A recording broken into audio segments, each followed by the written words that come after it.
Welcome to Sinkowitz, hosted by the fearless Linda Sinkowitz. She's syncing you up with the latest in election integrity, from breaking headlines to critical updates you won't hear anywhere else. With Linda, it's facts first as she leads the fight for one vote for one legal voter. Stay informed, stay empowered. Let's jump in. Hi, and welcome to Sinkowitz. I'm Linda Sinkowitz. I'm the founder and CEO of Fight Voter Fraud.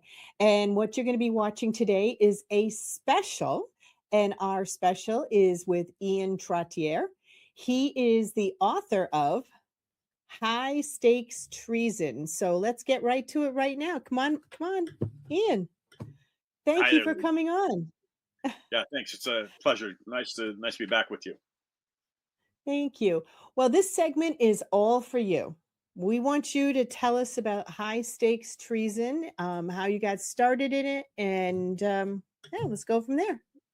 Great. So I'll get the background on the contents of the book, and people need to understand it's published by Post Hill Press. Post Hill Press has published, I think it's called American Gangster, Kash Patel's book a couple years ago.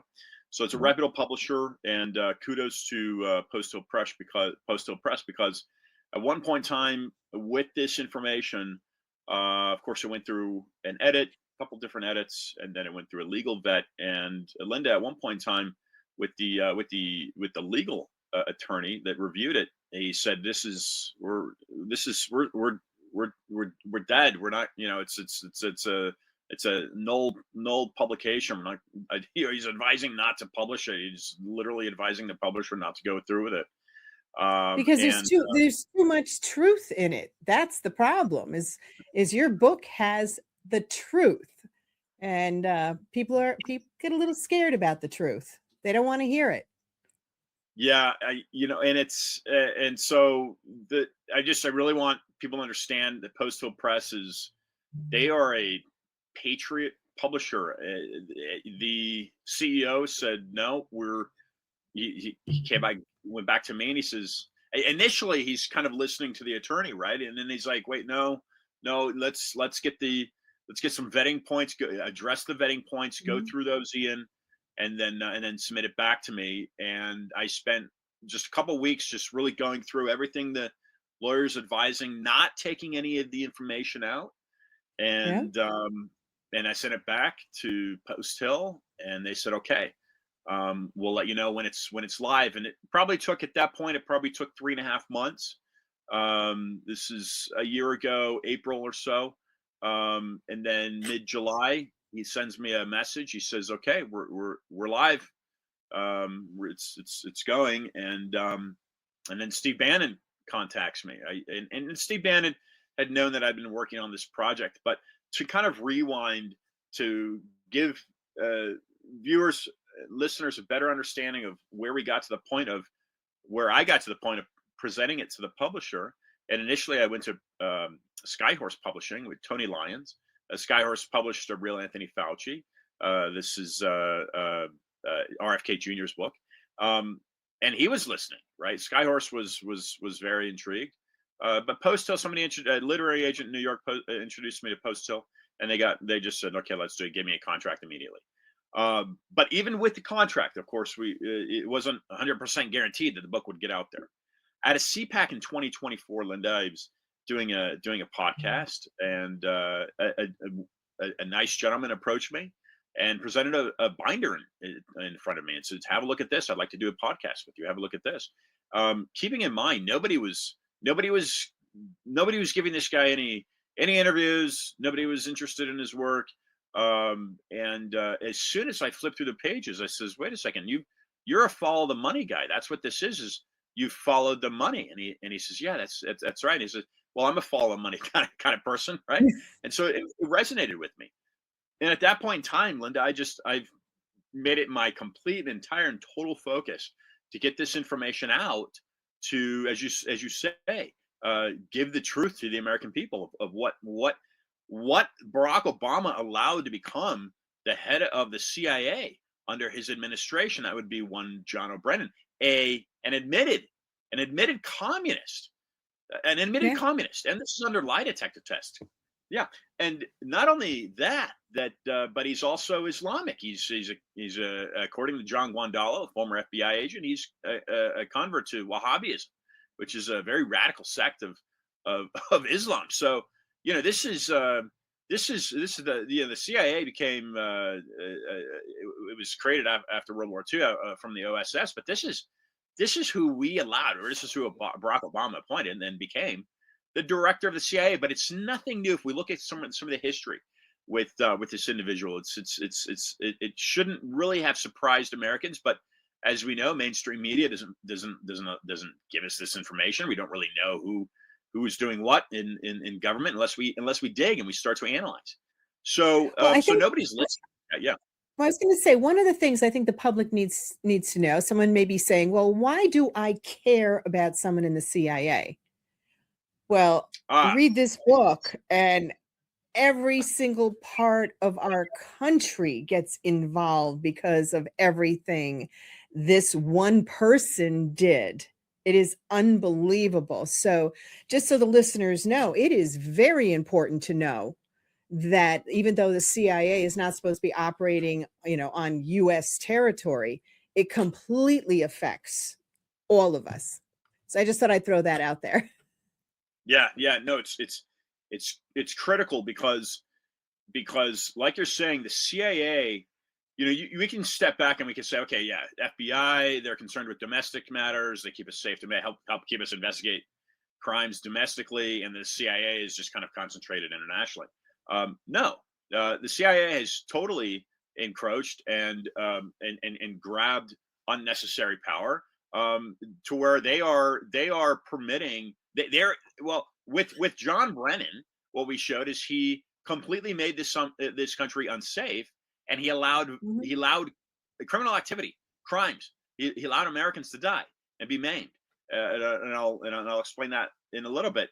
But so this intel source, right? He presents. You call him my intel source. He presents this binder in front of me, and he says nobody's listening to me. Look, Ian, I can't copyright the information. I've been spending years, a decade. I spent a decade looking into John Brennan. I've submitted a tip back to my former employer, the FBI. So he left the FBI in 2000, and he submitted a tip in 2011 about the Anders Breivik bombing that he realized John Brennan knew about 6 months in advance. The preparation of this Anders Breivik and all this thing going on, the attacks in Oslo. This is 2011, and he submits a tip back to the FBI, and he's working for a private contractor at that point, Cy Valence, because he had left the FBI, right? And he comes back to the to surveillance in the morning, and they take him into an office and they say, "Wait, did you contact the FBI yesterday about so and so and so?" He says, "Yeah, because I'm seeing we have a national security problem here with this individual John Brennan." And they said, "Well, pack your bags, you're gone." So Yeah. he gets fired by his private employer at the time Mhm. for trying to alert the FBI of alleged crimes happening and national security concerns.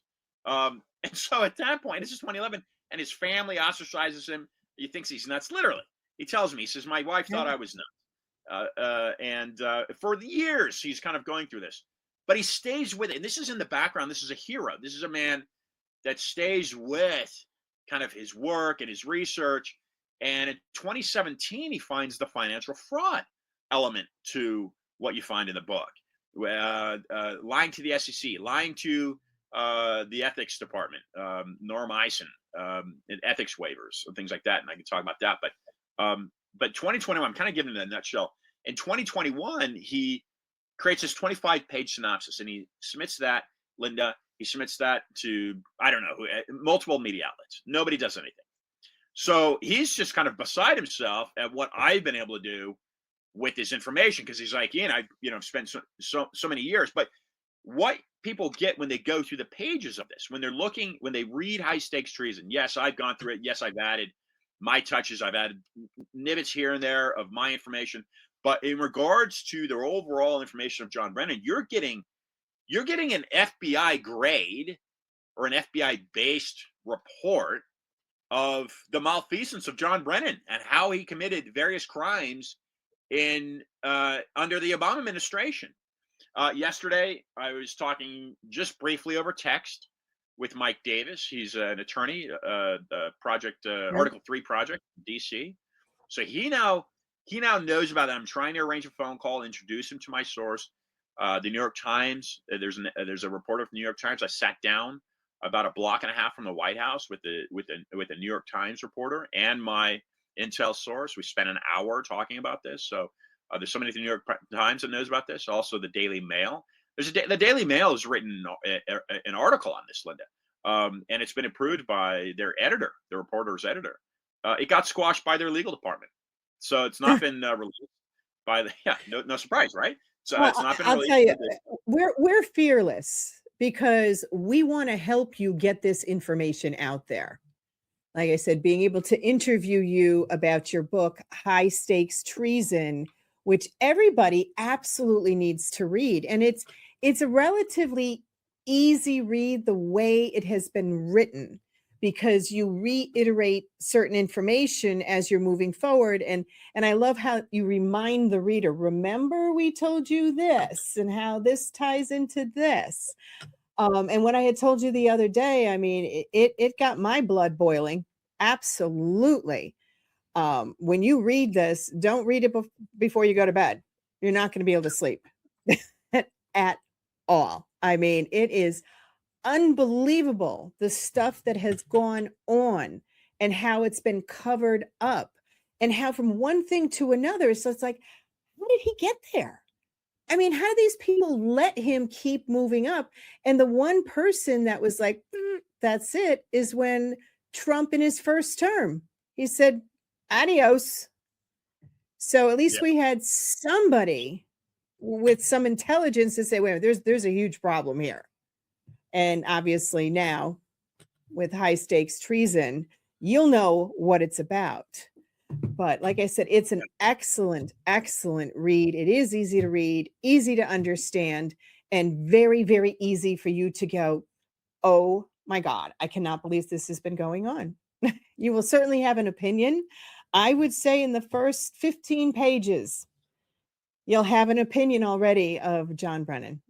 And that's how quickly you will already come to the conclusion. And then your book actually fills in the details. And it's not just with him, it's other people that he has used and how they compartmentalized the counterterrorism information. I don't know how much you want to go into about that, but that was a jaw-dropping thing that I saw. I was like, what?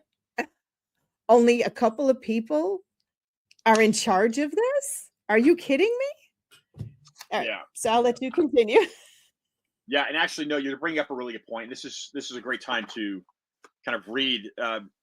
There's a so after things changed dramatically, right? We know that in this country after 9/11, and George Bush executive order, the National Counterterrorism Center is created off of basically out of 9/11, Mhm. and Richard Gage, in the work that some of these architects nationally have done over the course of the past few decades, couple decades, are critical because people really need to understand and they need to critique uh, the landscape that we've allowed our country to be absorbed into post 9/11. But the counterterrorism element was essentially created on the backbone of a company called the Analysis Corporation, which, interestingly enough, Brennan illegally used to breach and alter Barack Obama's passport. So, in the history of Barack Obama, and I'll read this quote from John Brennan in the book, which will explain what you're talking about: the centralization of the power that John Brennan basically created for himself, Mhm. and used to get away with some of these alleged criminal activity. Um, Barack Obama's history between Occidental College and Columbia College or Columbia University, he spends a year in Pakistan, over a year, it looks like. He spends over a year in Pakistan. The question became, when he was running for president, was what was he doing during that time in Pakistan? Of Right. course, we're told he's supposedly, but we get a birth certificate that he's born in Hawaii, raised in Indonesia. How much of that birth location is accurate or not? We've accepted it. It sure looks like he's likely probably born in Kenya. But what we don't know that, right? We're just going to take it. Yeah, Barack Obama is American. He's born in Hawaii. Okay, leave it at that. Or we don't. But Right. what's interesting is that this information, Brennan uses the Analysis Corporation to scrub and alter information on Barack Obama's passport. And this happens about 2008. Obama's doing a fundraiser. And I personally know somebody that gave $5,000 to get his photograph taken with Barack Obama in this San Francisco fundraiser. Well, the Pakistan issue became hot. And so Brennan goes in and scrubs some data. And this is using the Analysis Corporation. But to give, and as I said, the NCTC, the National Counterterrorism Center, is created basically off of the backbone of a program that was called Tip-Off back in 1990, which was created to kind of aggregate and collect and monitor the movement of the Mujahideen, excuse me, out of Afghanistan. This is Soviet war initially, and then became a U.S. war. But the NCTC, this gives viewers an understanding of the power that John Brennan had. So the idea behind the TTCA, this is a direct quote from John Brennan. The idea behind the TTIC was, and the TTIC is a precursor to the NCTC, was that we needed to have some place in the government where all counterterrorism information would reside. Eventually, information from all 26 classified and unclassified networks, that would be U.S. intelligence networks, flowed into the TTIC. Again, it later became known as the NCTC. Of the entire intelligence community, the good news and the bad news, says Mr. John Brennan, the good news and the bad news is that it had more access to more information than anywhere in the government. And John Brennan is the head of this thing, and he created it. Okay, it's his baby, meaning all of the proteges, all the people he's bringing in to work under him at the NCTC are selected by him. And this goes on for years. And so what we show, and this is what just totally disgusted me, what we show, and by the way, when I say we, it's my intelligence source, because he's the hero in all this. I'm just kind of the megaphone. We show that John Brennan used a man named Michael Jones. We've got all the White House visitor logs. We got all the timestamps. Everything coincides. There's over 100 pages of an appendix. I think it's 110 pages of an appendix in here with programs like X-Keyscore, Prism, SEC documents, and X-Keyscore is what Edward Snowden blew the whistle on the NSA. Michael Jones was used to create a code word compartment at the NSA. And this is, again, the NCTC is controlling all this. The National Counterterrorism Center is controlling all this. And this code word compartment is basically grabbing and indexing all information regarding various terror activities, and it's allowing it to store. All that information is being stored in this compartment before FBI or CIA or other intelligence assets in our network, the U.S. intelligence network, would have access to it.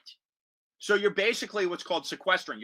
He was hiding information. And the one very critical, there's 3 terror events that we talk about in the book. The one is the Christmas underwear bombing, the flight that left Amsterdam headed for Detroit. The bomb never went off. It was foiled. But we show that was a CIA asset. He was purposely allowed to board that plane. The other one was a NATO ally, Anders Breivik, and I think there's something like 76 deaths that came from that. And then the third is, and this was the clincher for me. This is just what lit a fire for me, where, as Americans, there's an element of, and especially because I'm male, I'm speaking from a male perspective. There's an element of, okay, I've got to stand up, and now I'm going to defend my country. Right now, you're going to stand up, and now you're going to say, wait a second. No, that's where you draw the line, and this is what drew the line for me, was the Boston Marathon bombing. When I read that, I was just like, "You have got to be kidding me!" absolutely kidding me? And on how it was all pulled together, again, about the compartments. Because on the surface, it's a really good idea to have information all in one place, because sometimes the left hand doesn't know what the right hand is doing and getting the information together. But the way this was put together was just essentially everybody give us the information, and now you can't talk about it and you can't have access to it, which I just still can't get over. So he was the head of all these agencies, counterterrorism information on terrorists. Even people on the terrorist watch list were pulled so that they were hidden. So we had terrorists coming in. And to what end? I mean, and then the rest of it is, I don't know whether you want to tell people to what end on why he was doing it.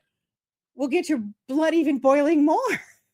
It's Yeah. just like you took something that was a good idea and you transformed it into something that was self-centered for one person with a couple of his people for particular reasons, but it harmed not only people in our country, but people all over the world got killed because of this. That's correct. I'm Yeah. so, Yeah. So unbelievable. there's when we pull back, and the clincher here is what I'll explain. When we pull back and we look at a NATO ally, people compare the Maduro, what you can call it arrest, right? I call it a capture. It was an arrest, right? He's extracted from his country. He's put in an American prison, and he's charged with weapons smuggling, drug smuggling, whatever it may be.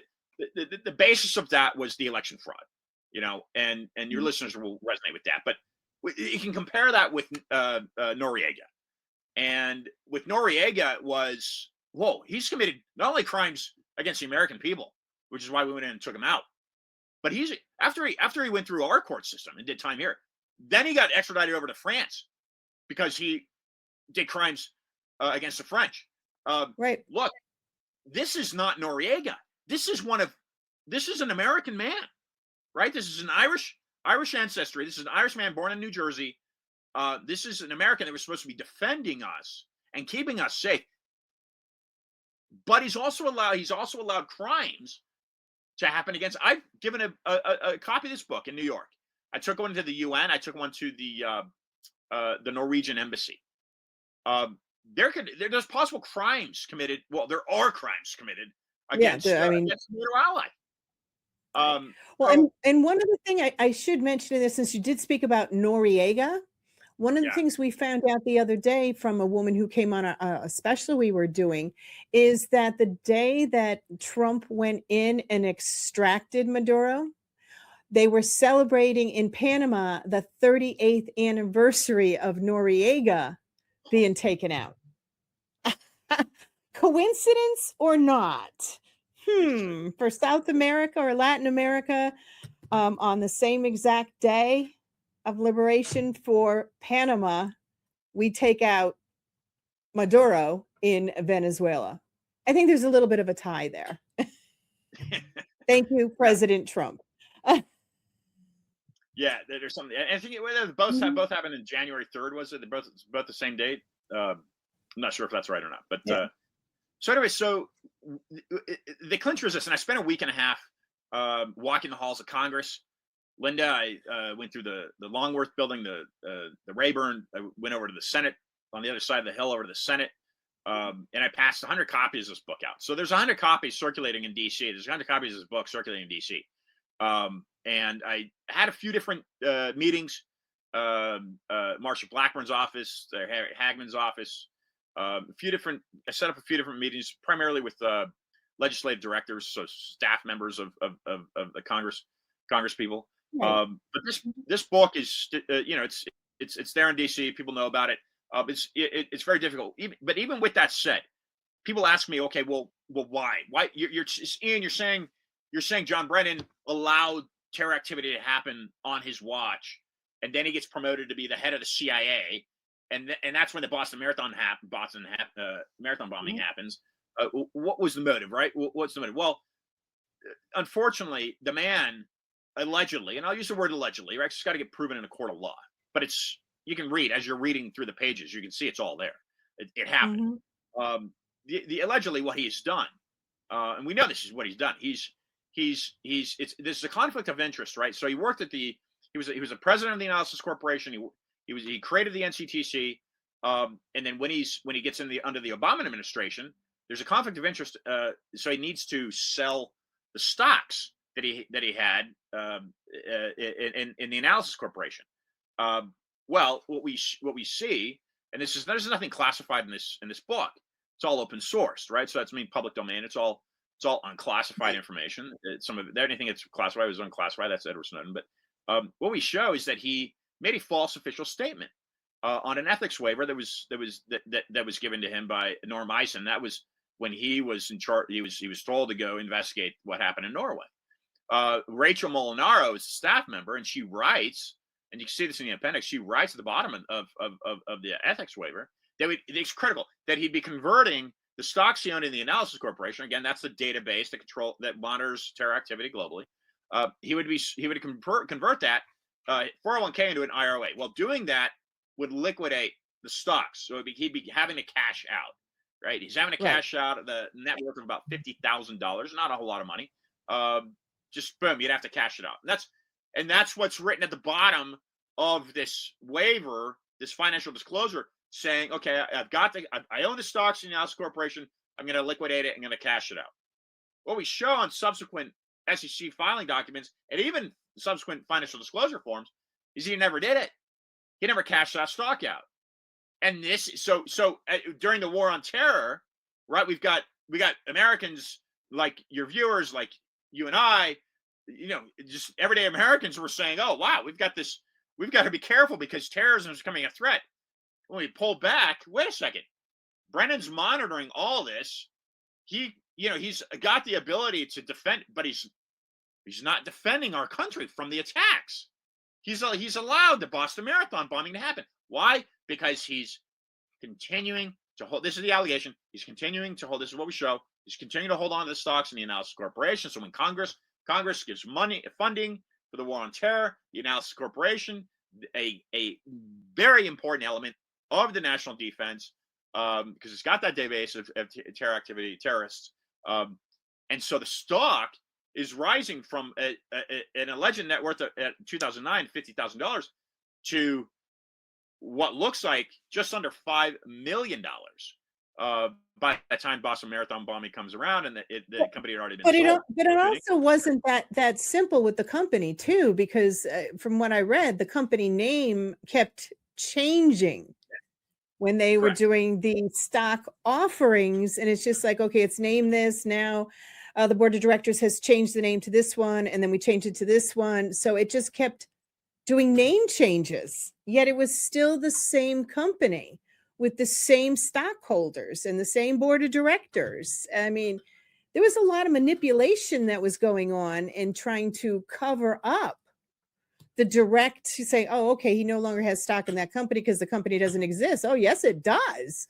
It's just another name 3 or 4 times or 5 times over that it's been changed. That's another little thing that just got my blood boiling. It's just like, really? Yeah. Genius, right? I mean, it's genius, right?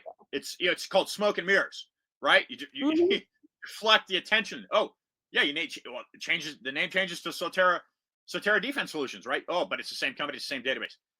Interestingly enough, for viewers that if this information resonates, I highly recommend following the activity on Twitter of a woman named Svetlana Lakova. She's been tweeting the past couple of weeks, greatly exposing lots of stuff on John Brennan that she's known about. Now, in 2016, Patrick Byrne, a former very liberal politically person, and when I first met Patrick, I was told that and I haven't asked him this, I probably should if I get a chance. He had a picture of Mao Zedong hanging on his apartment wall when he was a student at Cambridge University. So that was what I was told about Patrick before I even met him. Then I made him really great, right? Really great guy. Now, Mao Zedong is interesting to understand because Mao in China took away all private ownership of guns in China. right? Systematically over the course of many years.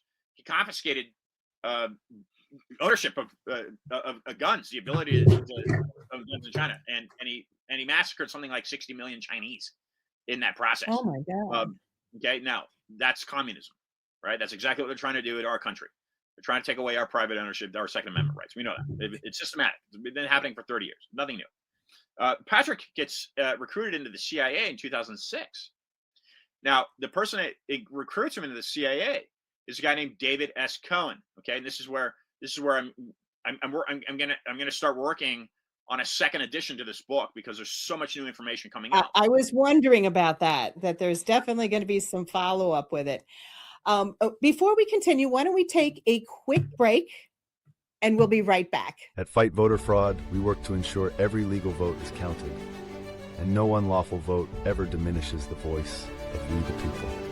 We're fighting for you, in courtrooms and communities nationwide, to protect transparency, accountability, and fairness in every election.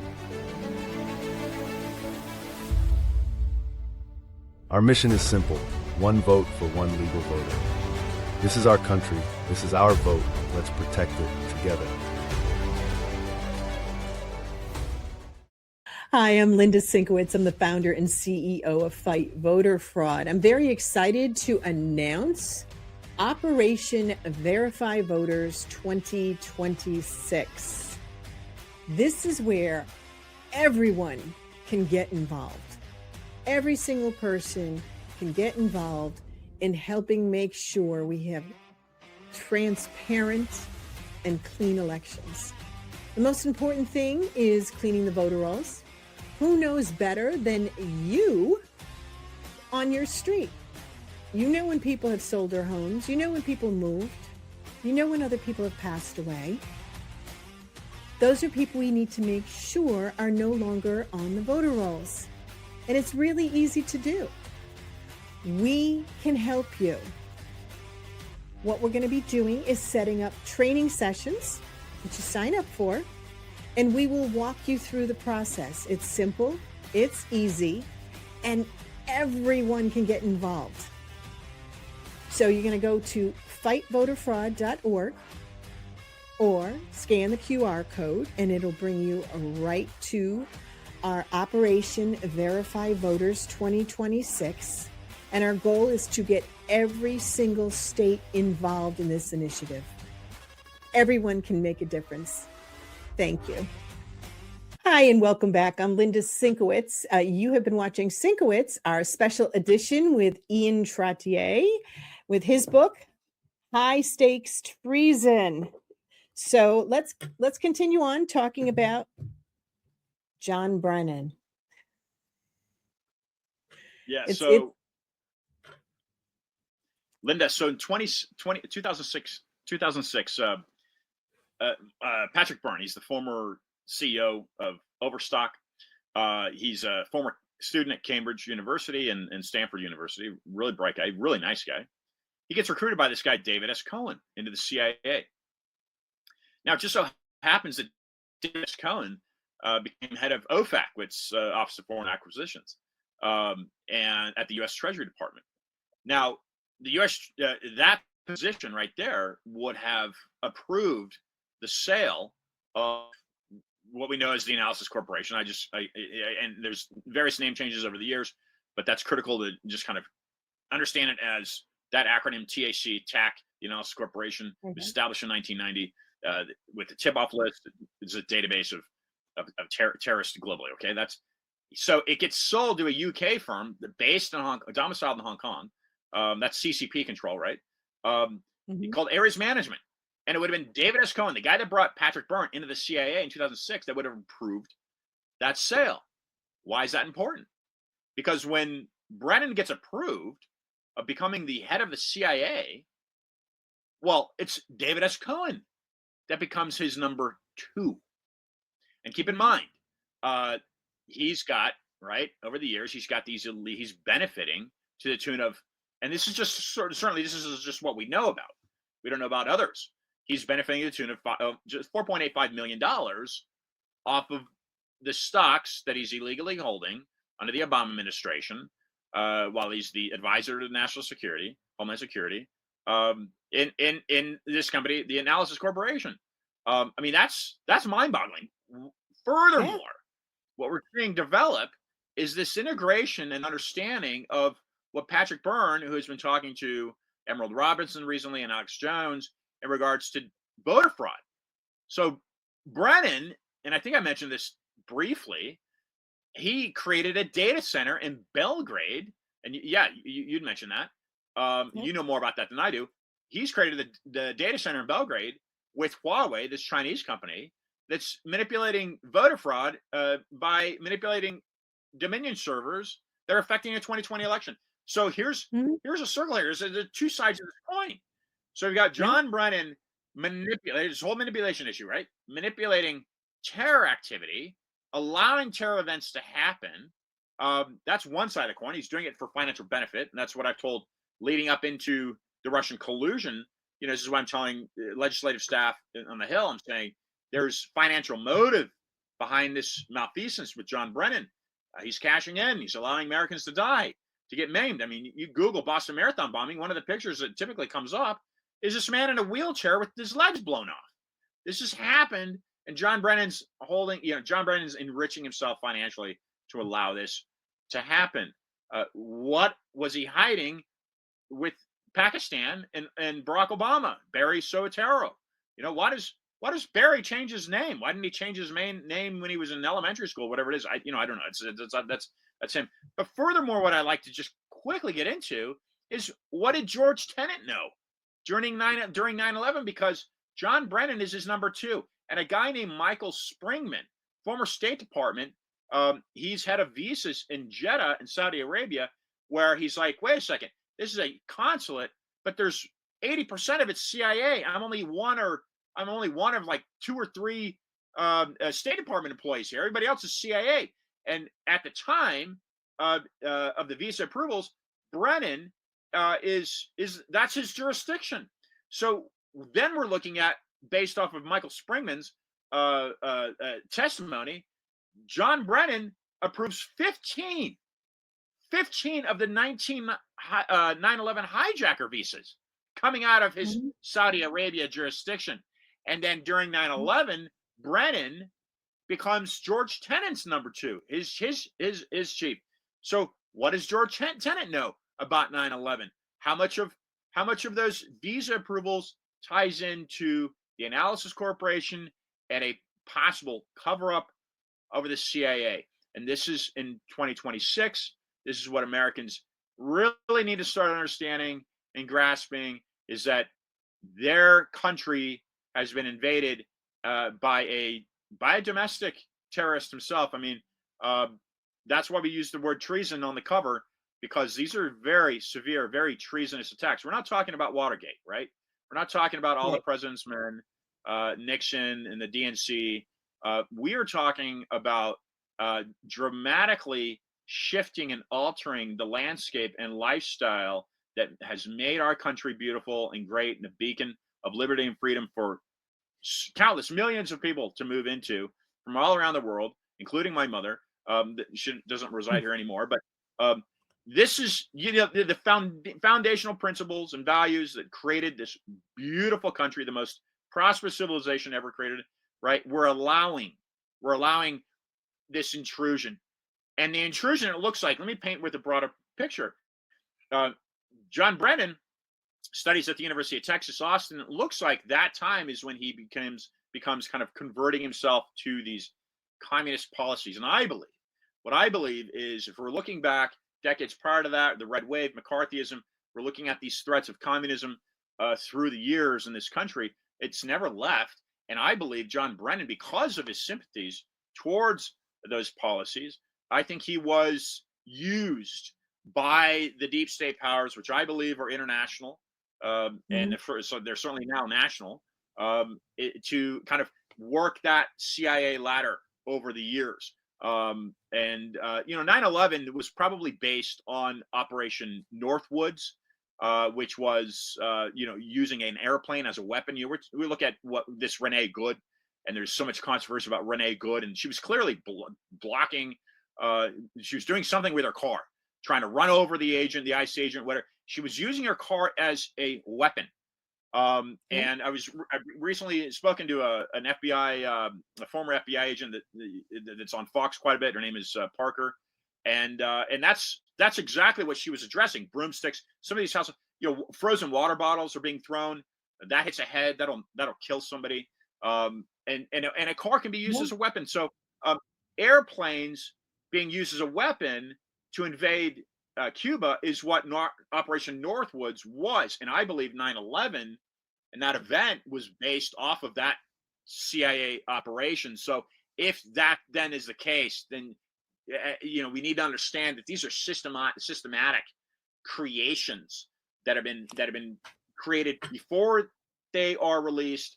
And John Brennan smack dab right in the middle of it. There's something, Right. it's called And I was going to say, this didn't just happen overnight.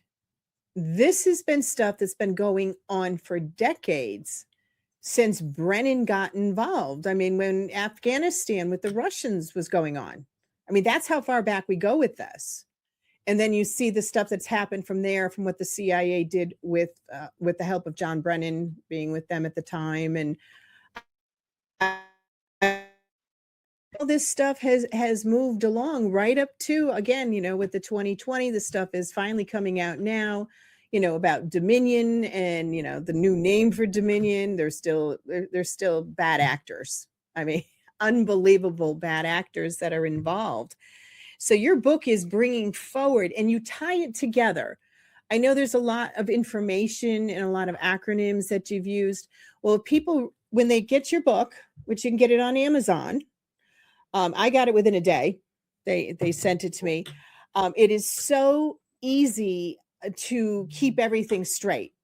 And as you're reading through it, because of the way you wrote it, and again, you reiterate, remember this, we told you about this. And then as you move forward, so we can see everything being woven together to the point we're at now. And the stuff that you have the receipts for, you have the evidence between you and your contact. So it's not like you're making anything up. You're not a conspiracy theorist. This is truth. And it'll really tick you off. I guess that would be the easiest way of saying it, because every time I read a page in your book, I get more and more aggravated on what was allowed to happen. But with that same thing, with knowledge, we can then prevent it from happening in the future, which I think is part of why your book needed to come out, is because we need to fix this issue, because it's not fixed. I mean, they still haven't dismantled what he's put together, as far as I know. Is that correct? Oh yeah, no, everything is completely in place. Of course, the war on terror has ended with Biden taking troops out of Afghanistan, and of course leaving all our equipment behind. Well, that was brilliant, wasn't it, Joe? Yeah. But no, that war on terror technically is over. But terrorism's certainly still a threat. And the other thing to think about here with John Brennan, we know he's been subpoenaed. His lawyers are trying to change jurisdiction for, quote, targeting. Jason Quinones is another guy. He's the attorney heading that investigation. I think it's based in Fort Pierce in Florida. That's the court. I'm trying to get this information to Jason. Hopefully I open up some dialogue with Mike Davis. Like I mentioned, I was texting with him yesterday. So, hopefully he's, I sent a copy of this book to his office in DC there. But this is, once this man gets in the court, hopefully, and hopefully, Congress, contempt of Congress, that passes next week, for the Clintons, not showing up, to the depositions. This is the entire DNC. It's time to come clean for some of these things, as far as I'm concerned. John Brennan is 70, and of course, my effort is to, once he's in a courtroom, or if he's back in front of a congressional panel testifying, this information needs to be addressed. That's my primary focus right now. Is that, and I've even sent Linda. I've sent a copy of this book to Rachel Maddow. I've sent another copy, a general copy, to another reporter there at MSNBC. So MSNBC has 2 copies of this. I can't think of the other reporter's name, but she's interviewed Brennan in the past couple of years. Both sides of the aisle. This isn't a political issue. This is an American national security issue. No, but you're going to hear crickets from the drive-by media, the fake news. They're not going to want to bring the information out there at all. So we have to help you keep pushing this information out there. And the best way, again, we have this video. People, please like and share it. Push it out to friends. We definitely want you getting High Treason by Ian Trottier. Just go to Amazon, and it is absolutely worth getting and reading. So you just want to summarize what else you would like the people to know so we can wrap up our segment? Thanks. They need to understand that there is a very disgusting operation happening in D.C. Trump is pushing back against it. You can refer to it as a civil war. It's a political civil war, and it's a communist incursion, is what it is. At the end of the day, this is an effort, a deep state effort, to install communism into this country, take it over, bring it down constitutionally, destroy that constitution. It's already been destroyed in many ways, but bring it down to its knees. And John Brennan is the sharpest tip of that spear for that army, for that deep state army, unfortunately. And it's disgusting to say that, but he's a traitor. That's the allegation. Again, I'll say it. It's an allegation, but he has committed some very heinous crimes on the American people, and he's destroyed in many ways our national security. So yeah, it's time to hold these people accountable. And look, Linda, you and I know this. We can't do it alone. Nobody can do this alone. This is a team effort. This is I'm not talking about storming the streets, and nobody wants violence. What I'm talking about is get on the phone to your congressman, demand an investigation. We all must do that. And that's how the change happens. That's how this happens. If you know somebody that knows Donald Trump, talk to him. Right. Anything you can do. If you don't know anybody and you just know this information is correct, send the video to somebody. Buy a copy for your friend, your neighbor, whoever it is. Expose the fraud, expose the information. Right. And that's how we do it. We don't do it with violence. We do it with education. And it is so much better when people read and see for themselves the information as well. I think you're going to get thousands, if not hundreds of thousands of people behind you. Once they read your book, they are not going to believe what is going on in our country. And it'll even make all the stuff in Minnesota look like child's play. I mean, that's how bad this stuff is. Well, Ian, I want to thank you so much for coming on our special segment of Sinkowitz. And thank you again. And we'll see you next week.